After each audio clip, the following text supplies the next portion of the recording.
শুরুতেই ভারত পাকিস্তান চলমান উত্তেজনা প্রসঙ্গ।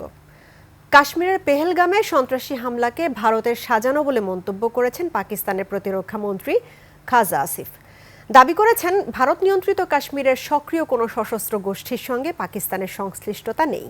এছাড়া জম্মু কাশ্মীরের নিরাপত্তা গাফিলতির বিষয়টি স্বীকার করে নিয়েছে ভারত।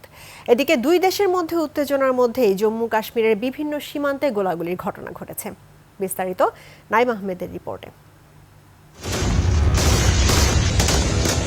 বরাবরের মতো নিজ ভূখণ্ডের নিরাপত্তা নিশ্চিত করতে না পেরে সন্ত্রাসী হামলার দায় পাকিস্তানের উপর চাপানোর চেষ্টা করছে ভারতের মোদী সরকার। এ নিয়ে দুই দেশের মধ্যে বিরাজ করছে যুদ্ধাবস্থা।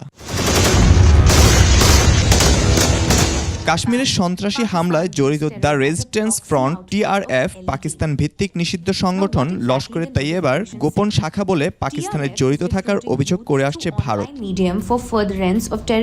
এ বিষয়ে পাকিস্তানের উপপ্রধানমন্ত্রী ইশাক দার বলেন, ভারত শিশুসুলভ পদক্ষেপ নিচ্ছে। তারা প্রতিটি ঘটনার জন্য পাকিস্তানকে দায়ী করে এবং অতীতের মতো এবারও দোষারোপ করার চেষ্টা করা হচ্ছে। দাবি করেন পাকিস্তানের সম্পৃক্ততার বিষয়টি সম্পূর্ণ বানোয়াট।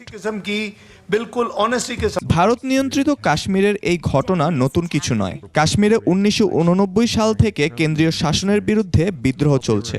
ভারত এই আন্দোলনকে পাকিস্তান প্রভাবিত সন্ত্রাসবাদ বললেও তার কোনো প্রমাণ দেখাতে পারেনি।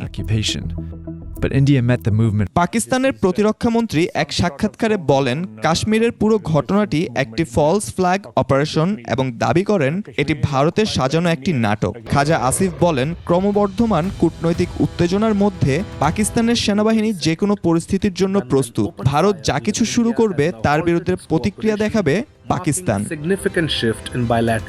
এর মধ্যেই ভারতের নিরাপত্তার স্বার্থে সর্বদলীয় বৈঠকে নিজেদের ব্যর্থতা স্বীকার করে নিয়েছে বিজেপি সরকার। দুই দেশের উত্তেজনার মধ্যেই গতরাতে জম্মু কাশ্মীরের বিভিন্ন সীমান্ত চৌকিতে দুই পক্ষের গুলি বিনিময়ের ঘটনা ঘটে।